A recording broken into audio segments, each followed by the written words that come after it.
Bonjour. Bonjour. Merci d'avoir accepté notre invitation. Merci à vous de m'avoir invité. Est-ce que vous pourriez nous en dire plus sur votre association et quelle est la vocation de celle-ci?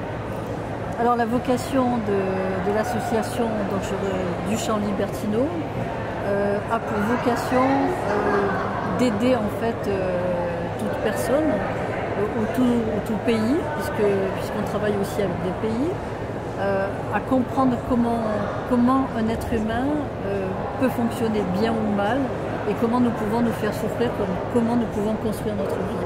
D'accord. Donc cette association a valeur pour l'ensemble de l'humanité, c'est son désir, hein, c'est sa philosophie, d'apporter la paix, en fait d'aider en tout cas les gens à trouver la paix. Et comme le dit son véritable nom, Association Duchamp-Libertino pour l'encouragement de la sagesse et de la paix dans le monde, le but de l'association c'est vraiment un but de paix. D'accord, ça c'est vraiment votre philosophie. C'est ma philosophie, c'est la philosophie de l'association. Alors évidemment que la paix ne vient pas comme ça par hasard ou simplement parce qu'on a décidé de oui, parce qu'on a vu un film qui nous a fait dire que... Exactement, ou parce que tout d'un coup on est enthousiasmé par la vie ou par quelque chose. La paix se construit, la paix c'est une capacité chez l'homme à comprendre son fonctionnement et à apprendre à s'aimer, apprendre à aimer les autres et apprendre à se rendre compte qu'il ne vient pas sur Terre simplement pour gagner sa vie, pour survivre, mais il est venu sur Terre pour apprendre à être heureux, il a la capacité d'être heureux. D'accord, et comment est-ce qu'on lui apprend ça alors, du coup? Ou lui transmet alors justement, c'est le début, quand je parle de sagesse et de paix, n'est-ce pas? La paix c'est le but à atteindre, la sagesse c'est le chemin pour y parvenir, n'est-ce pas? Et quand je parle de sagesse, je parle tout simplement de connaissance de soi, je parle de libre arbitre, je parle de détermination pour l'être humain à prendre conscience qu'il a un pouvoir et que son destin n'est pas écrit dans les astres, ni par Dieu le Père qui va lui mettre sur un tapis rouge ou qui va le punir parce qu'il n'a pas été sage, mais tout simplement parce que nous avons vraiment le pouvoir de construire notre vie.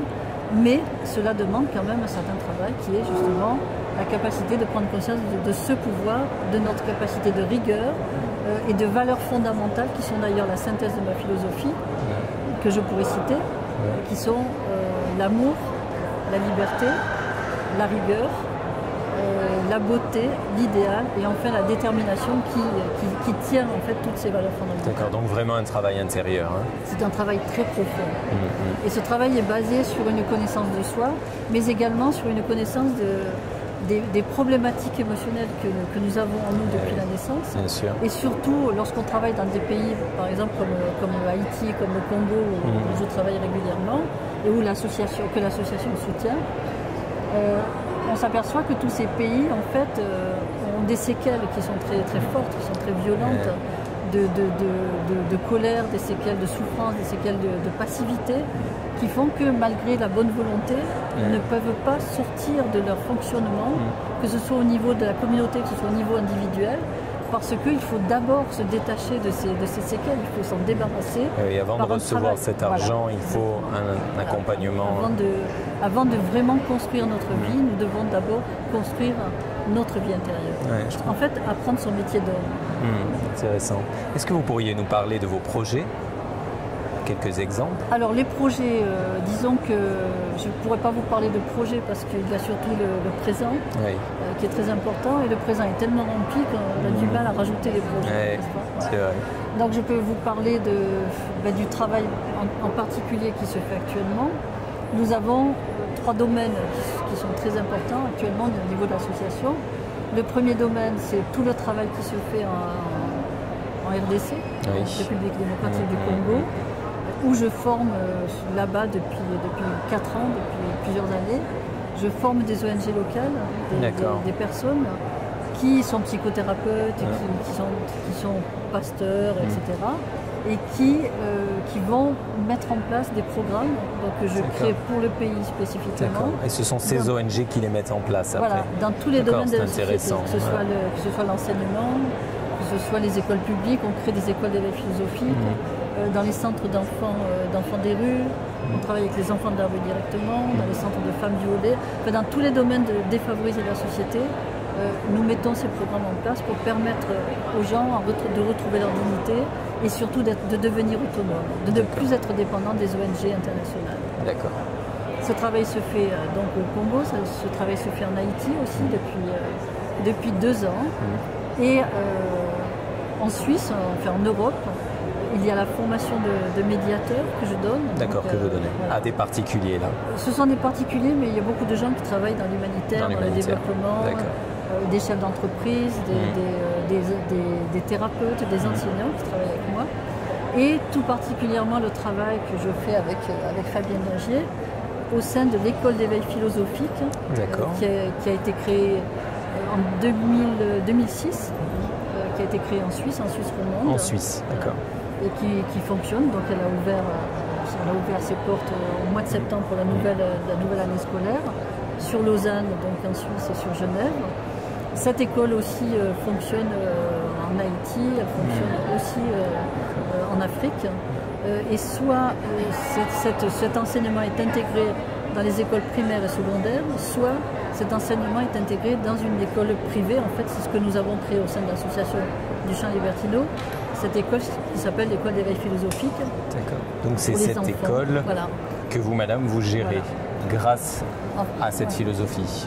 En fait, c'est pas, peut-être pour donner une précision, la façon dont c'est organisé, ce sont des cours, comme vous pouvez prendre des cours de piano, de badminton, d'équitation. Bon, vous venez après l'école, donc c'est pas une école complète. D'accord, plus des cours du soir. Mais c'est des cours que les parents choisissent de faire suivre à leurs enfants, parce qu'ils ont le souci en fait que leurs enfants, qu'ils soient petits ou adolescents, soient bien dans leur cours, puissent se connaissent leur personnalité, donc on a vraiment tout un programme qui est bien structuré, dont les parents prennent connaissance. Et vraiment, c'est des parents en général qui ont le souci. C'est super, on commence tôt plutôt que plus c'est tard, plus c'est compliqué à reprendre. Au lieu de commencer à la crise de la quarantaine, ou bien à l'âge de jeune adulte, quand on n'arrive pas à trouver son chemin, qu'on ne sait pas comment construire sa vie, qu'on a déjà...